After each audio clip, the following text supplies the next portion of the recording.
میرا پسندیدہ پھول گلاب ہے۔ اسے پھولوں کا بادشاہ بھی کہا جاتا ہے۔ گلاب سرخ، سفید، پیلے اور مختلف رنگوں میں اگتے ہیں۔ گلاب اپنی حفاظت کے لیے اپنے تنے پر چھوٹے کانٹے رکھتے ہیں۔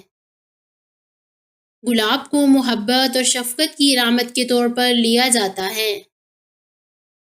گلاب کے مختلف رنگ مختلف انسانی جذبات کو ظاہر کرتے ہیں۔ سرخ گلاب محبت اور سفید گلاب پاکیزگی کی علامت ہے۔ خواتین شادیوں میں اپنے بالوں کو سجانے کے لیے گلاب کا استعمال کرتی ہیں۔ گلاب کو مختلف مصنوعات جیسے کریم، صابن اور پرفیوم میں بھی استعمال کیا جاتا ہے۔ عرق گلاب جلد کے لیے بھی بہت فائدہ مند ہے۔